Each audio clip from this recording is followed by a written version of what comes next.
Aku berjalan ke kantin dan menelan ludah. Satu-satunya kursi kosong adalah di sebelah Joanna, salah satu cewek paling aneh di sekolah. Dia selalu duduk sendirian dan biasanya aku menghindarinya karena orang bilang dia tidak banyak bicara dan sangat pemalu. Tapi entah kenapa aku merasa kasihan padanya. Maksudku, seberapa burukkah hal itu? Ya, kata-kata terakhir yang terkenal. Itu buruk. Aku duduk sambil tersenyum, tapi dia hanya memelototiku dan bergumam. Lanjutkan, lemparkan aku ejekan paling parahmu. Aku bingung dan berkata, oh tidak, aku cuma mau duduk di sini dan menyapa. Kamu tidak apa-apa? Tiba-tiba, Joanna mulai berbicara dengan kecepatan jutaan mil per jam, dan bilang tentu saja dia tidak baik-baik saja, dan dia harus menemui terapi setiap hari. Kemudian dia menunjukkan kepadaku semua pil yang harus dia minum, dan bilang bahwa dia menderita anxiety yang sangat parah. Aku kaget, kewalahan dengan TMI, aku merasa tidak nyaman dan berpikir untuk pergi. Tapi kemudian dia meraih tanganku dan berkata, kita berteman sekarang ya kan? Aku belum pernah punya teman seumur hidupku. Kamu adalah orang pertama yang benar-benar bisa membuatku bercerita. Bahkan orang tuaku pun tidak tahu betapa sulitnya menjadi diriku. Wow, aku tidak bisa meninggalkannya sekarang. Aku menepuk pundaknya dan memberitahunya bahwa aku akan dengan senang hati menjadi temannya. Maksudku, paling juga cuma menghabiskan makan siang bersama atau pergi minum kopi, itu akan baik-baik saja. Namun, penafsiran Joanna terhadap seorang teman sedikit berbeda dengan penafsiranku.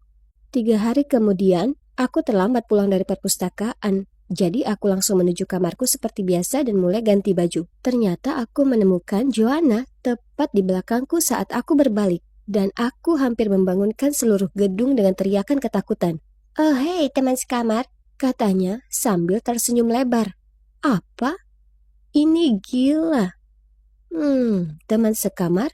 Apa maksudmu? Dia hanya tertawa dan bilang dia merasa kesepian di asramanya sendirian. Dan karena aku punya kamar ganda, dia bertanya kepada pengawas asrama apakah dia bisa tinggal bersamaku. Menurutku ini tidak terlalu buruk. Maksudku, aku juga terkadang merasa kesepian. Jadi malam itu kami begadang ngobrol sampai larut malam. Dan sejujurnya, senang rasanya punya teman sekamar. Kami menjadi cukup dekat dan beberapa malam kemudian, kami menonton film malam hari. Joanna menoleh ke arahku dan berkata, Carrie, ada sesuatu yang harus aku sampaikan kepadamu. Oh, tidak. Pastinya tidak ada lagi hal-hal mengganggu yang tersisa. Bagaimana cewek ini mengatasinya? Tapi kemudian dia mulai tersipu dan berkata, aku suka seseorang. Namanya Mitch. Ya ampun, aku tahu persis siapa yang dia bicarakan. Joanna, dia cowok brengsek.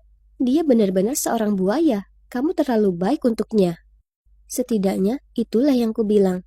Tapi yang kumaksud adalah dia hanya menyukai cewek-cewek populer. Dia tidak pernah memilih cewek seperti Joanna. Joanna tidak menerimanya dengan baik. Kamu cemburu, kan? Aku yakin kamu juga suka padanya. Ya, aku yang pertama kali bilang, jadi dia milikku. Hah, terima kasih banyak. Aku tidak pernah menyukai seseorang seperti Mitch. Aku bukan cewek seperti itu. Joanna kemudian berkata dia akan membuktikan kepadaku bahwa dia bisa memenangkan hatinya. Aku merasa kesal padanya dan kembali menonton film. Untuk sesaat, rasanya hidupku jauh lebih penuh drama daripada sebelumnya. Dan aku mulai menyesal pernah duduk di mejanya hari itu.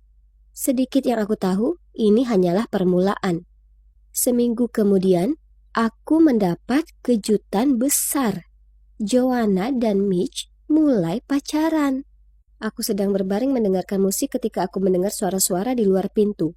Aku membukanya dan ada Mitch yang berjalan pergi. Dia berbalik untuk memberikan ciuman pada Joanna, dan kalian seharusnya melihat ekspresi puas diri di wajahnya. Aku kan sudah bilang, katanya sambil tertawa. Wow, sombong, tapi oke. Aku turut berbahagia untuknya. Dia adalah wanita yang menepati janjinya. Tapi aku khawatir dia akan terluka. Aku tidak punya waktu untuk mengatakan hal ini padanya karena dia akan segera bersamanya sepanjang waktu.